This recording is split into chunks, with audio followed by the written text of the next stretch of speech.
In this video, we're putting together a 10-bolt rear end with a posi and 410 gears for FrankenNova.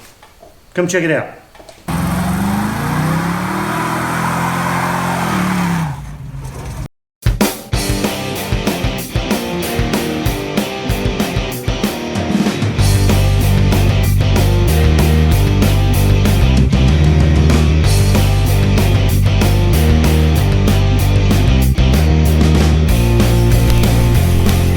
Welcome back to the shop. I'm John. If you haven't been here before, this is Shop 209. Go ahead and hit the subscribe button, like the video, leave me a comment. Appreciate you watching.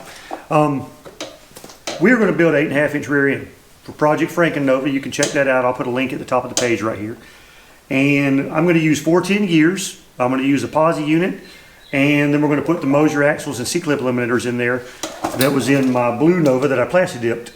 And the last video I swapped the rear end out from there. Went back to a stock style bearing on the rear end. C-clip eliminators aren't great for the street. They eventually start leaking, stuff like that. So they're great for drag racing, so you don't break an axle and leave the wheel and tire and everything coming out from under the car.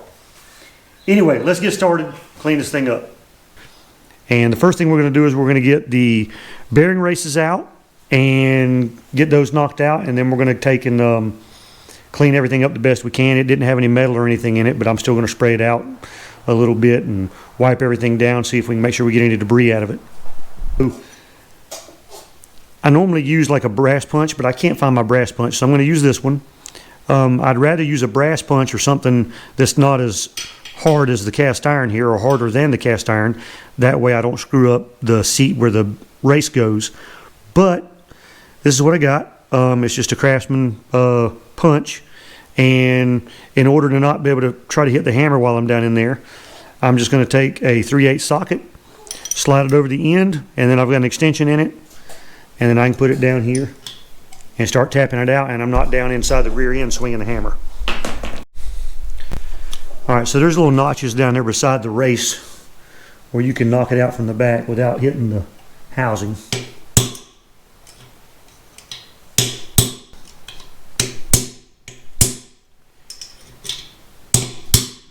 See, I felt it move a bunch then, so we're getting there.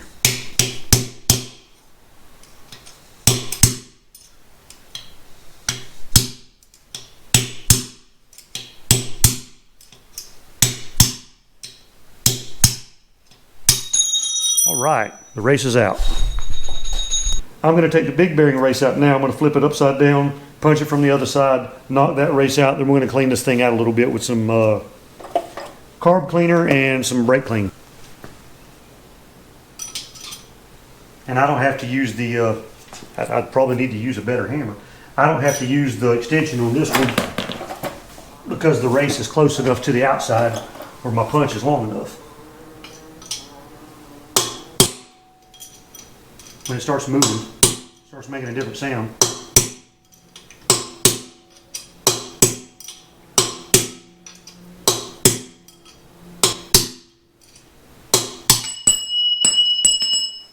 And now it's out. All right, let's clean this thing up just a little bit.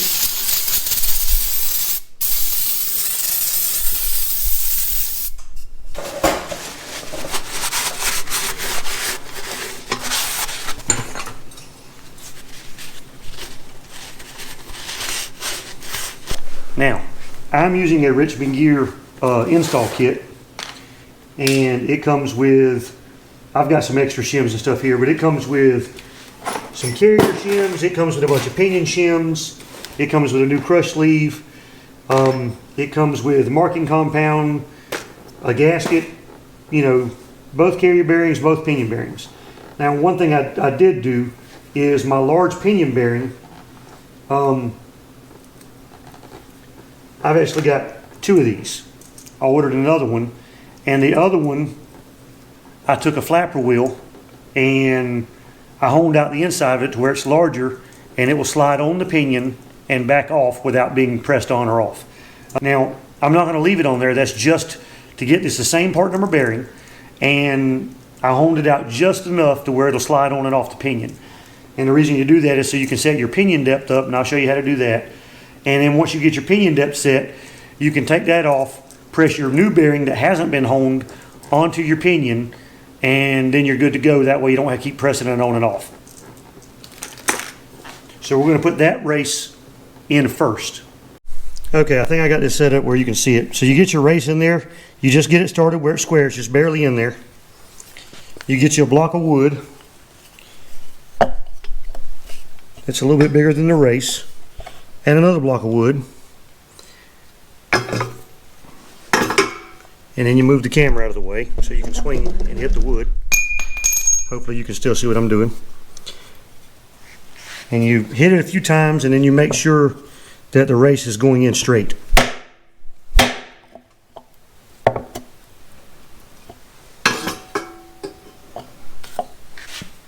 So far so good.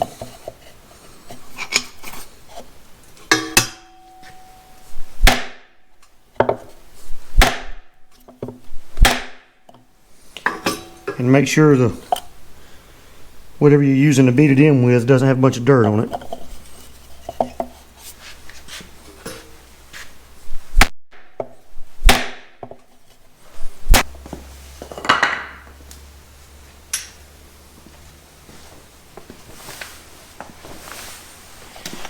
Now what I'm going to try to do is use my race driver that's too small, get it over towards the edge, and I'm going to make sure that this piece isn't touching anything inside the race, because it's going in a little crooked. So I'm going to get it on the edge and see if I can get it to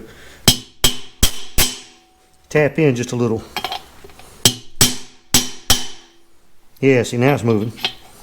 And you can use that to go around the edge and get this thing in right.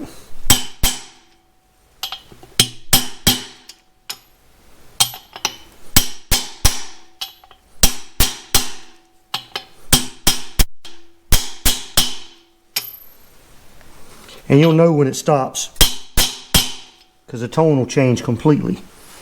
Now, what I'm going to do here is I'm going to take the old race and use it to drive the new race all the way in. Alright, you want to make sure it's as clean as you can get it. Get it right there. Now this one will work on this because it's pushing on the back of it. So I'm going to try to get it just on the new race where it's lined up, and then I can tap it in and get it all the way in there. And the tone changed immediately when it bottomed out, and it's just below the surface. That's why you have to use another race turned around backwards to get it in, to get it to seat, because whatever you're hitting with, if it's any bigger at all, it's going to hit the housing before it pushes the race all the way in. Then you want to get a light, you want to check the back of it, and you want to check and make sure that you don't have a space at all the way around, and that it's even. It should have the same reveal, for the most part, almost exactly the same reveal all the way around the race, to make sure that that race is absolutely straight.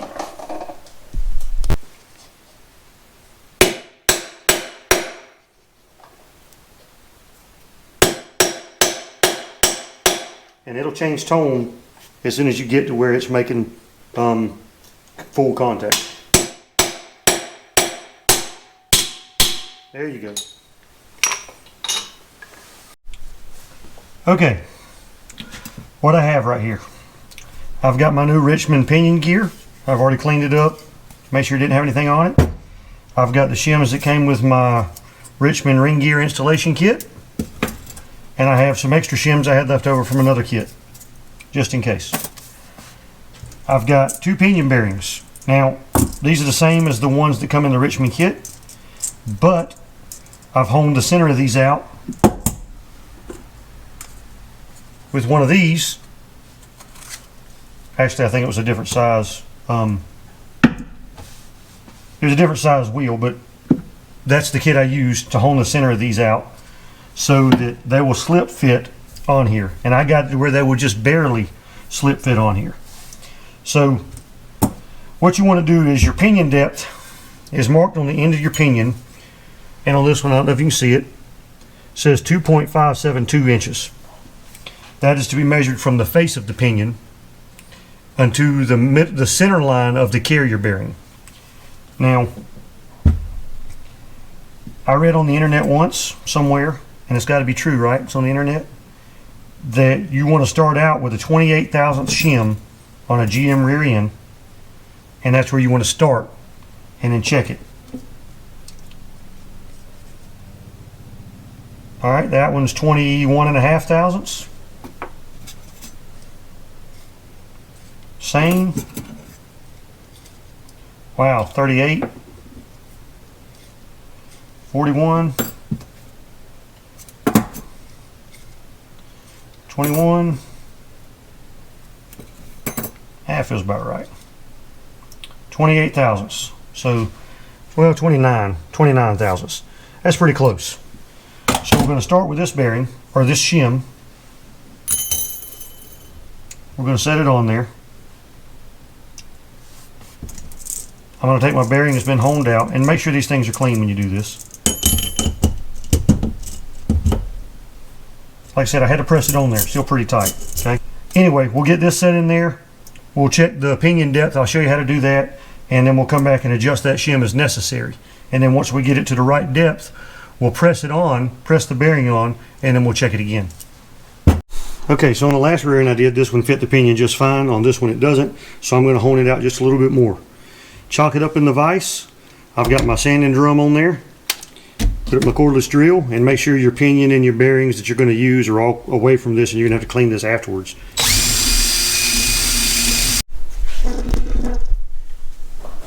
Okay, so I had to rehome my front bearing because it wasn't quite big enough to slip fit on this pinion gear, even though it worked on the last one. I've got my pinion with the 28 thousandths shim we put on there, or 29 thousandths shim, and we're going to slide this in, set it in a race. I'm going to put this on the back. I'm going to put the yoke on it, and then I'm going to tighten it up with an old pinion nut. I don't want to use the new one yet, and I'm going to tighten it up till it doesn't move any. Then we're going to check the pinion depth. One thing you want to do is you want to make sure the nut you're using to tighten this up with for the time being actually fits your pinion, and that it's not going to screw up the threads. I wish I didn't know why that is necessary, but I do. Okay, so I got that nut screwed on there without any drama at all. I'm going to take my bearing, slide it up on there. My yoke goes right behind it.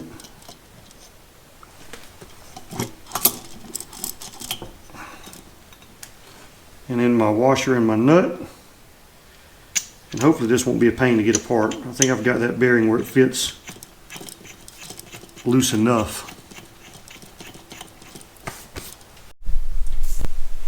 Now what you want to do is tighten this nut up to where your pinion doesn't have any play in it, front to back. And this would be easier if I had some kind of contraption to hold this thing better, but this is what I got, so this is what I'm using. And that'll pull the yoke up on there.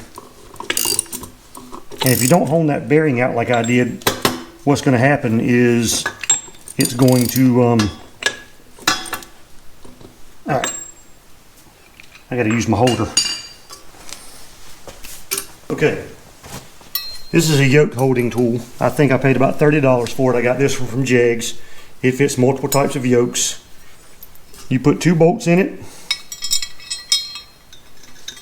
screws into your yoke, and it gives you plenty of leverage to hold the yoke, and it's got a hole in the center for the socket to go through. Now they're not normally bent like this, but I had a crush sleeve that was particularly tough, and that's how it ended up. So now we want to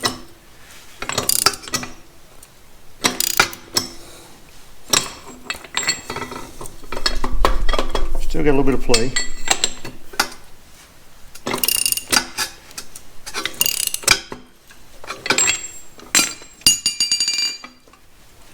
Alright, take this out so I make sure I've got all the play out of my pinion bearing.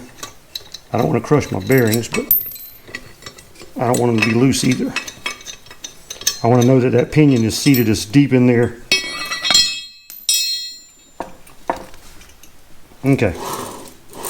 So I can't move that up and down any, which is where we want it. Okay, so now we want to measure our pinion depth. Now I showed you before on the pinion gear, it comes engraved in the front of it. It says 2.572. That is from the face of this gear to the center line of the bearing that holds the carrier in. Now on all rear ends, this face is not the center line. I measured this one to be sure. And the way you do that is you measure from here to there with this jig, and then you measure on the cap to the other one, and you've got an equal distance. You know it's the same. On most 8.5, 10 bolts and 12 bolts that I've measured, they've all been, the center has been these. Some people will say that you have to measure it every time. You know, I don't. I go ahead and, on this one I did to be sure, but I did not on a lot of them, and it was fine. Now this is a pinion depth measuring kit. There's several variations of this kit out there. This one, you set it up and use a flat bar to measure from here or here over to there. And then you subtract that from your depth and it tells you what your pinion depth is. I'll show you how to do that.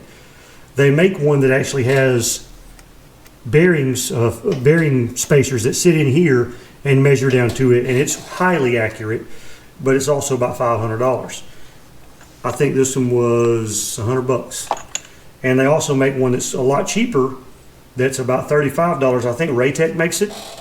And the way it works is it measures from here to there. It's a preset fixture, and then you measure the depth from the fixture into here with a dial caliper. You measure the depth, you use the depth plunger part of it, and when you do that, it measures in and you get the reading subtracted from the total distance.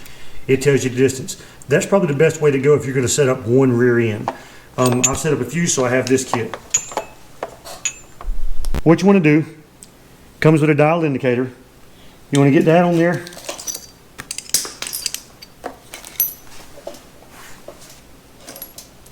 All right, comes with a dial indicator. You want to put that in there. Then you want to take your extensions. It comes with several of them. This is the 3-inch extension. You want to screw that in there. Make sure it's tight. Don't twist anything too hard.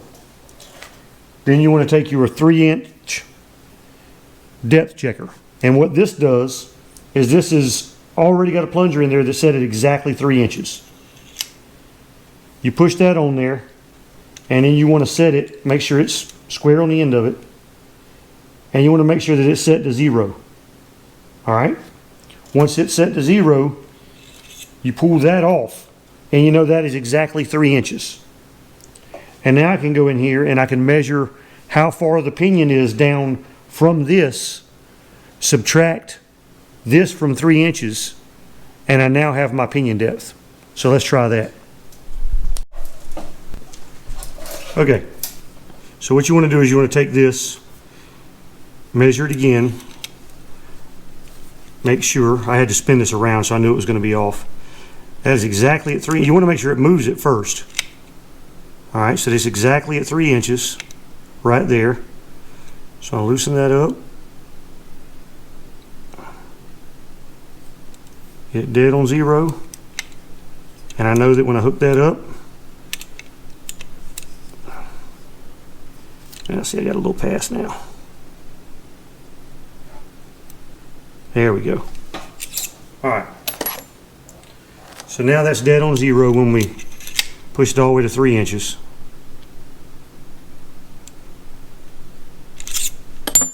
Okay.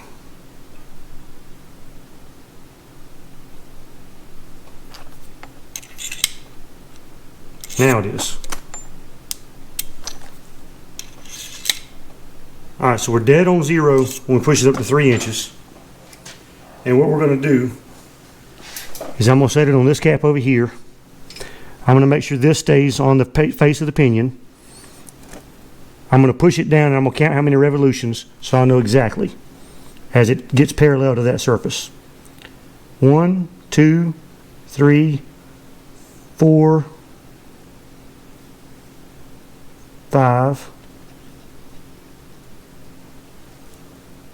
Okay, so I'm at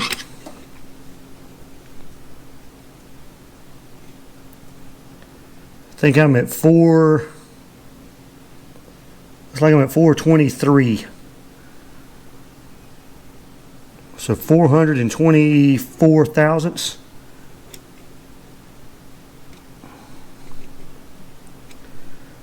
$425. Okay, 425 thousandths. Now,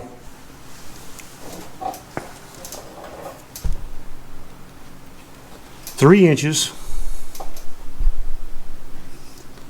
minus 0.425 is 2.575. This is 2.572. That's 3 thousandths. I'm not going to touch it. I'm going to leave it right where it's at. That's pretty dang close. Now, they tell you to get it within 2 thousandths, but I think 3 is as close as I'm going to try to get it. So we're going to leave that 28,000 or 29,000 shim in there. And the thing is, I've always been told 28 to 30 thousandths. If I had used a 30 thousandths shim, we'd be dead on the money. So, but I'm going to leave it right there. If I can find a 30 thousandths shim, I might put one on it and check it real quick. But I think everything I got is going to be either way smaller or way bigger. So the reason you want to check pinion depth, from what I've read, what I've been told, is when they manufacture these gears, they put each set is a match set. So you have to make sure your serial number on the pinion gear and on the ring gear are the same ones. It tells you in the instructions to check that. What that means is those two gears are put into a machine. I think it's called a Gleason machine or something like that. Somebody will tell me I'm wrong, and that's okay.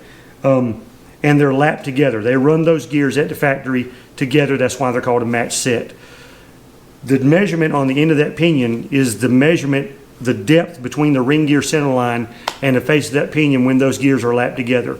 That's why they want you to get it set at the same depth so that your pattern ends up being the same, and that's the way they want it. So that's the way we're going to do it, within 3 thousandths. I checked it again to make sure I was right. It was right at the same thing I showed you on camera, the 2.575. I checked all the other shims I had. All three of these are the same thickness as the one that's on there.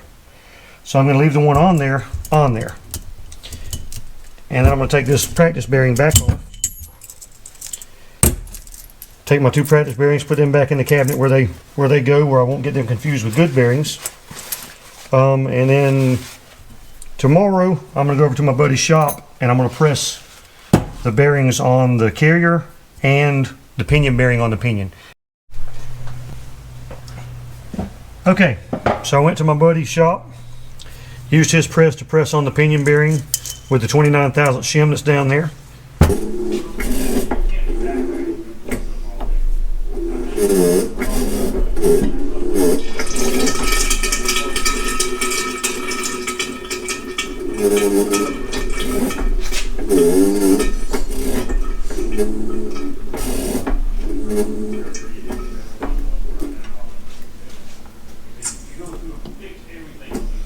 And then I pressed on the carrier bearings for this new posi unit I've got.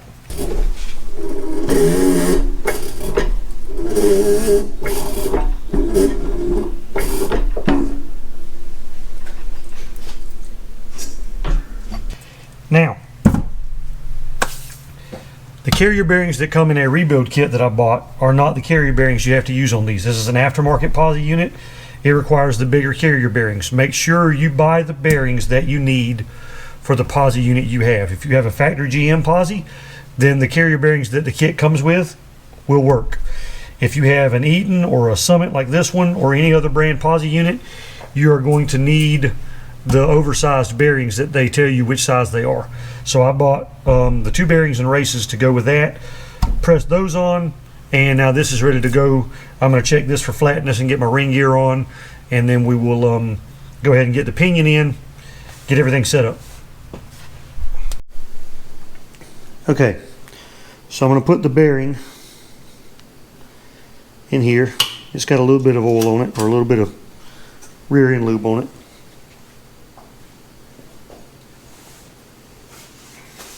And I got to put my seal in, so I'm going to put a little RTV on my pinion seal. and then put it in. And then once I get the pinion seal put in, I can insert the pinion gear from the back with the crush sleeve already on it. And then I can put my yoke and my nut on and start tightening that down.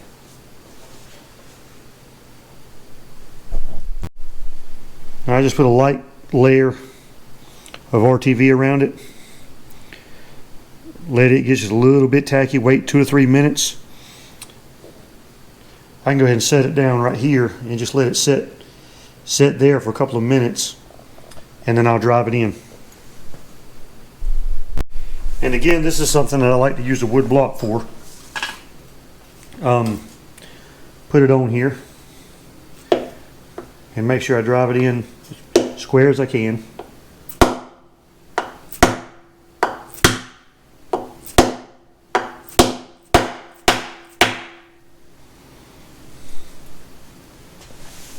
And you also want to make sure that bearing can move around a little bit. Okay, got my pinion, got my crush sleeve on it. I've got my bearing in, I've got my seal in. I cleaned up my yoke. This has been sitting around for a while. And I've got my washer for it down in there. And then I've got my nut ready right here. So let's see how this works.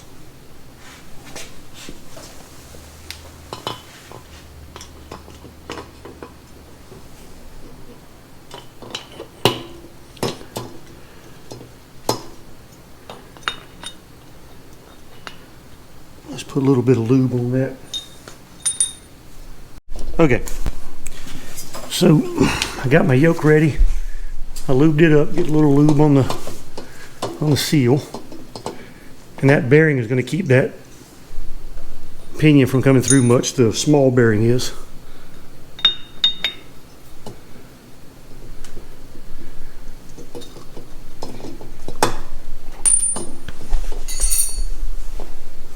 All right, where'd my washer go?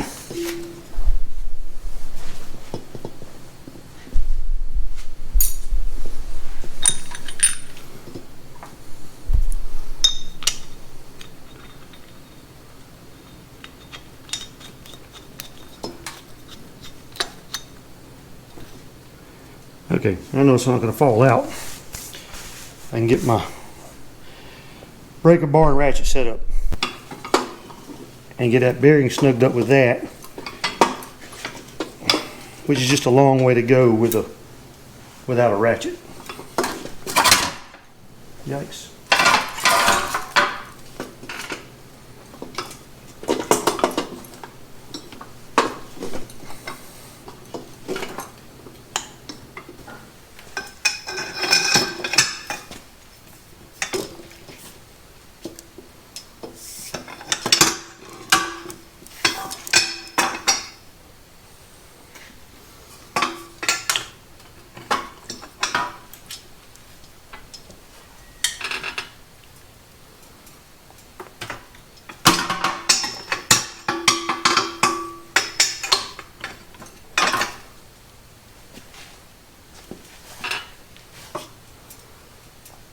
And the reason it's so tight right here is just trying to pull that front bearing up onto the pinion.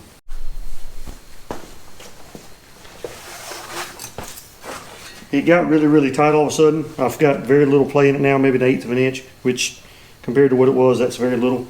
I think my crush sleeve is just about ready to move, so I'm gonna try to tighten it up a bunch, see if I can get the crush sleeve to move a little bit, and maybe it'll tighten up, then I can check my rotational inch pounds. I know if something breaks, it's gonna hurt.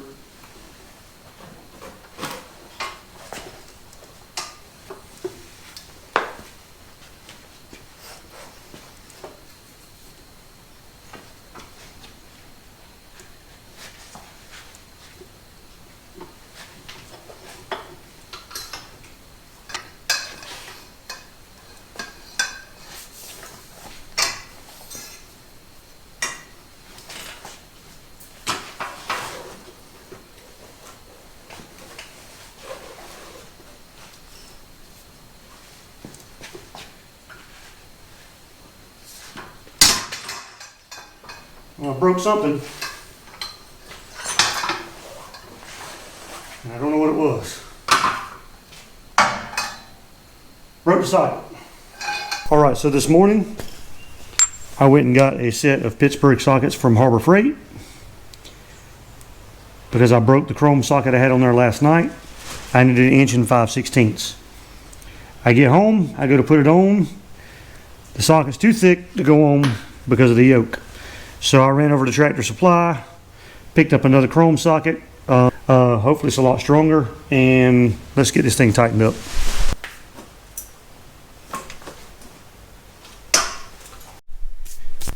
Now this is where you start to need to go in real slow, because what will happen is once you get the slack out of it, so you still got a little slack in there. As soon as you get the slack out of it, that crush sleeve is going to start moving more once you really start moving it. And it is very easy to go too far, and you have to start over, pull it apart, and put a new crush sleeve in it.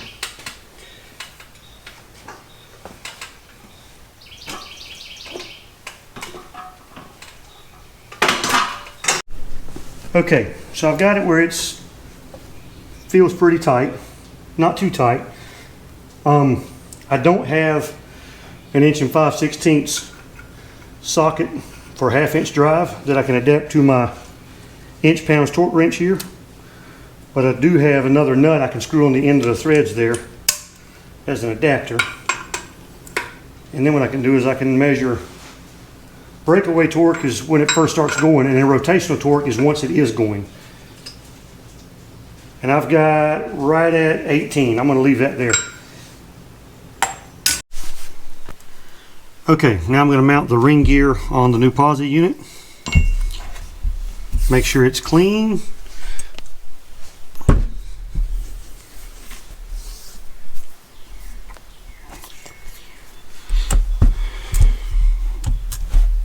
I get it near the edge. Try to line up one of the holes.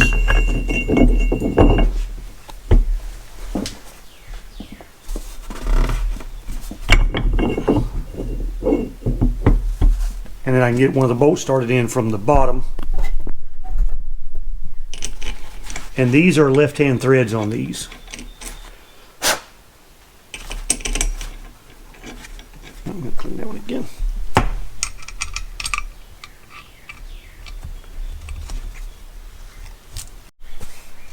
Now what I'm going to do is I'm just going to pull it up with these, and then I'm going to put my thread locker that comes with the kit on the rest of them, and then pull it back up, tighten those up, and then take these back out, add thread locker to those.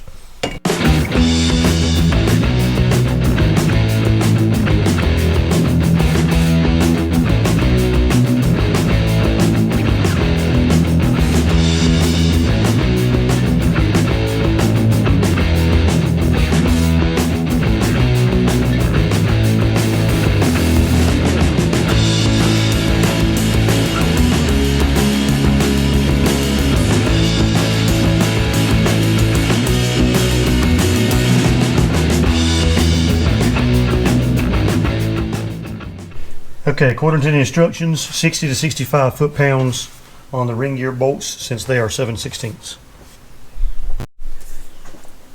All right, so that I can torque these, I'm going to take this and set it down in here.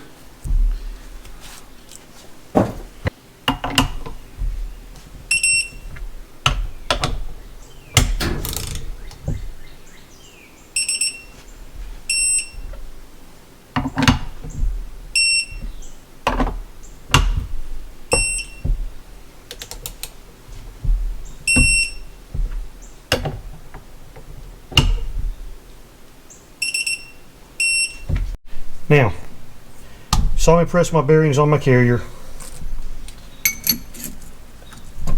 and now you've got carrier shims that will set your backlash.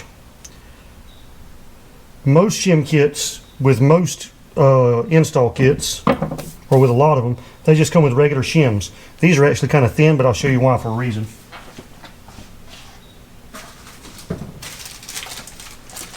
Most install kits come with a bunch of shims like this. Varying thicknesses, but all of them are the same diameter and inside diameter. Well, if you buy a Richmond Gear install kit, it comes with that kind of shim. The good thing about those is when you get this thing inside the housing,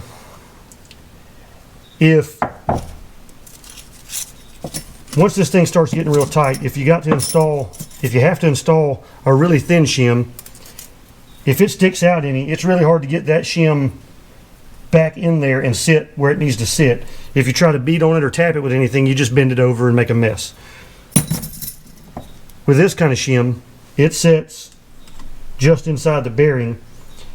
If you add another shim to it, it changes the distance, but it's inside that, so it's still easy to get to go inside. It's pulling on that side, so if you push in on that, it's actually pulling on that edge. As long as you don't get thicker than what that is set up for, it's actually going to work out pretty good. So let's try it and see if we can do this without being too aggravating.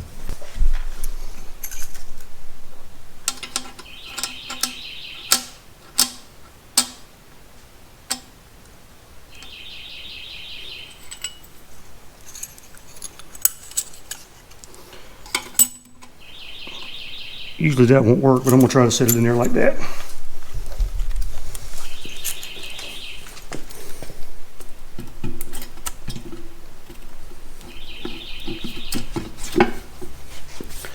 All right, it went in too easy for that to be anywhere close to perfect or right, but it gives us a starting point. Okay, I've got my magnetic base. I've got my dial indicator here. I'm right at 0 with the gear pulled back. I push it forward. Now you should check this with the caps on, but I know this is going to be close enough to where I'm really loose. But that little bit right there doesn't sound like much, but it's about 3 times what you want it to be. 8 to 10 thousandths is what you want it to be, and I'm 22 thousandths. So I'm going to add some shim to this side to move the carrier that way and tighten that up. Okay, I was finally able to get that side shimmed up with a combination of shims to where I've got 0 and 8. So I've got 8 thousandths, which 8 to 10. I like to set mine on the tighter side. If it says 8 to 10, I want to set it at 8.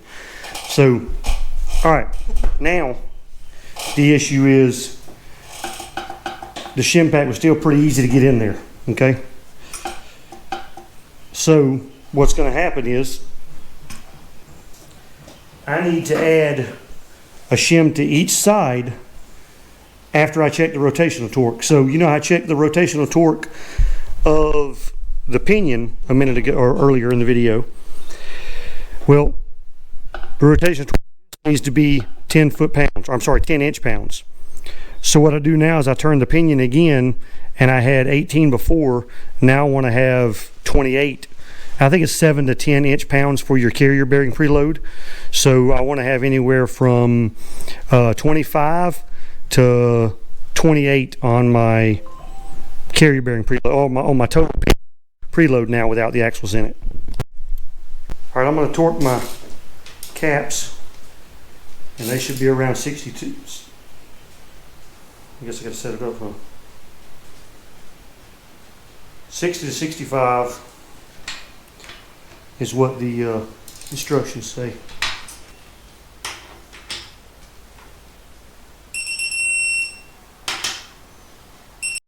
Now I still have my second pinion nut screwed on there so I could check this, and I've got my little needle tile. And you could use a digital winch, so they're just $300 or $400 for a nice one.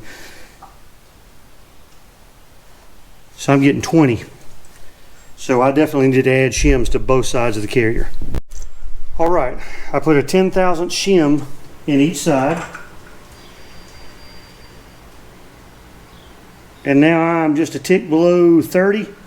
So I'm pretty good now. Yep. So I'm good with that. Now let's check the backlash again, make sure it's okay. Okay. After setting my preload on there, tightening the caps down, torquing them both down to 65, I've got right at, I don't know if you can see it or not. Try to get the camera in a little closer.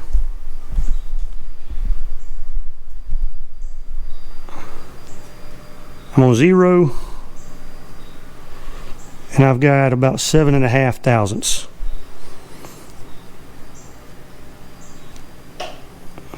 So I'm okay with that. Okay, now that we finally have the ring gear and the pinion set up, preload and all that, we need to check the pattern. Okay, so I got it all marked up. Now what I need to do is I need to be able to put pressure on it as I spin it. So what I did was I stuck an old axle in the side over here, and I can grab this axle and I can put some pressure on this thing as I turn it by putting something in the sticking a hammer handle in this old axle over here and give me a little leverage. I can put a little pressure on this thing so that I get a good pattern.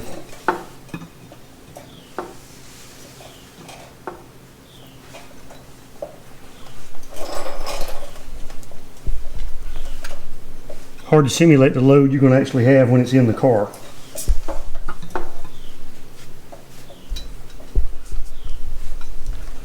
And normally you wouldn't have any gear lube in there, but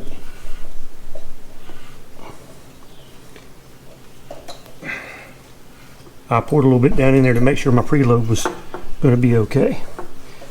Now, let's go backwards and get our coast pattern.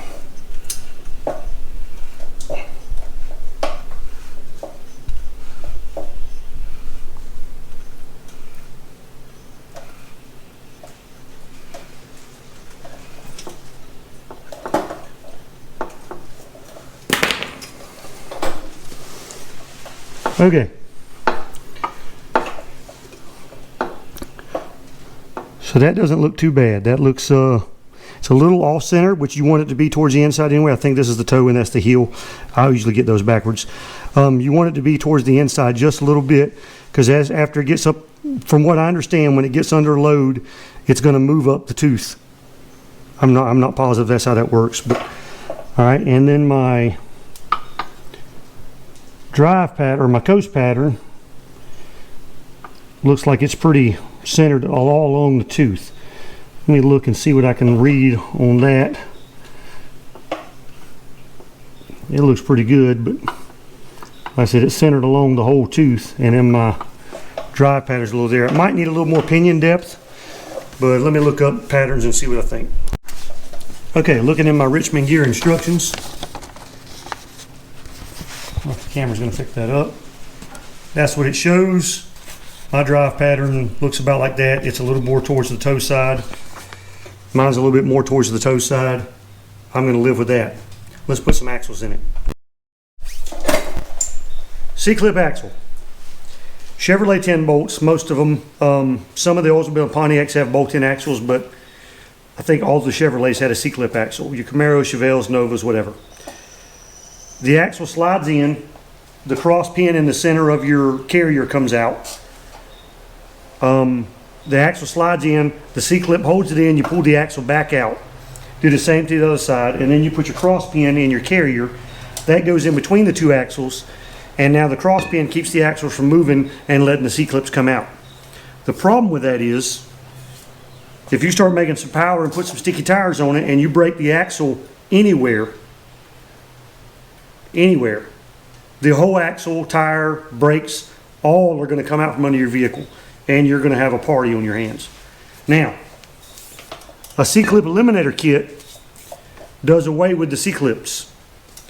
Much like a Ford 9-inch has a pressed-on bearing, you take, and you can do this with stock axles, you don't have to have aftermarket axles.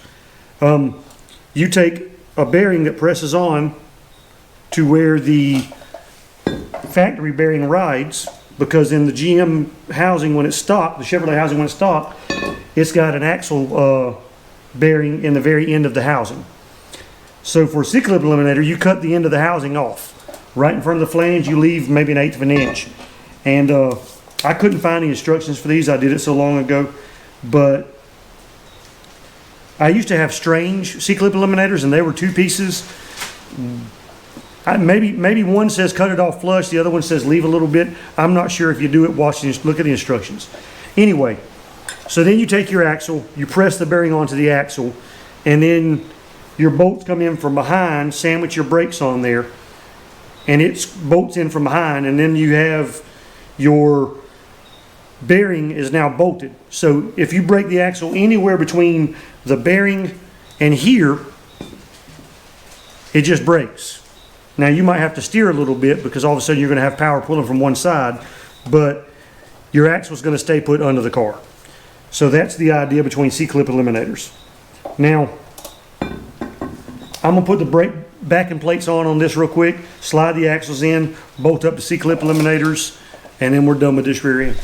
Now if you don't have C-clip eliminators, you're just going to have your regular housing end sticking out with the bearing in it. And if you need to change those, you got to buy a little tool that gets them out with a slide hammer. They're a pain in the butt. Or for me, the easiest way is to get a long rod and push all the way through the housing without the gear set in it, without the carrier in it, and knock it out from the other side. You just got to make sure you're rotating it so you don't get it cocked in there sideways. Anyway, with a C-clip eliminator, you want to get this clean real good. You want to get your backing plate clean on both sides, and you want to get your eliminator block clean on the back of it. Everything gets a coat of RTV, and you put the backing plate on, you put the C-clip eliminator through, and then you put your bolts in and tighten everything up. All right, cleaned up some old backing plates I had laying around. I got RTV that's been sitting for a few minutes on both sides of that, kind of thick. Plus I put it on here. I just don't, there's going to be imperfections in it, and I just don't want it to completely leak. I want it to be thick enough to actually grab, or actually seal. Oh, grab, I don't know what I'm talking about. All right, so I cleaned my eliminator up. The block on the back, I cleaned it up. Now I'm going to take it and make sure you've got this thing orientated. The rear end's at an angle, so I've got the top right there, and this block is set up a certain way.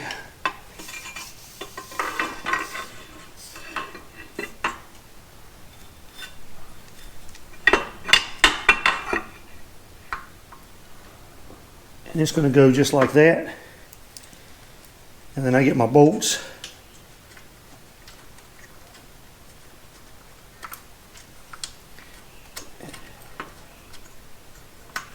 Get them started.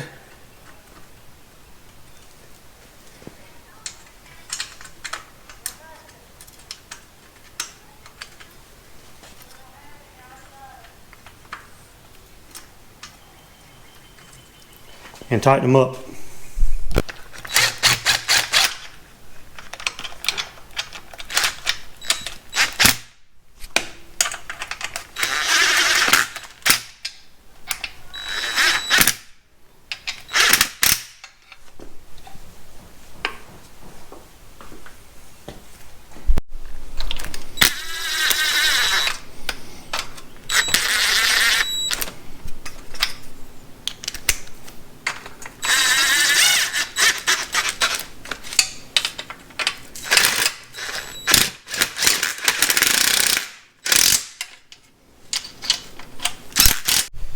Okay, so I cleaned up a 10-bolt cover I had. It's got a little rust pitting in there, but I hit it with a wire brush drill and got everything loose off of it. Cleaned it the best I could. I'm going to get it bolted down and get my RTV on here, get my gasket on, get it bolted down, and I'm going to paint over it. And yes, I am going to clean up the rest of the housing before I put it under the car. Considering I got the bottom of the car looking so good. I mean, this cover leaves a lot to be desired, but I want to put enough on here where it's going to take a month to dry and I can't touch it or anything. So there we go. All right, so now I've got all new bolts in it. Some of them didn't go all the way down just because not all those holes are the same depth and all the bolts with the same length. So I've got this one and this one both got to go down more, but it'll be okay.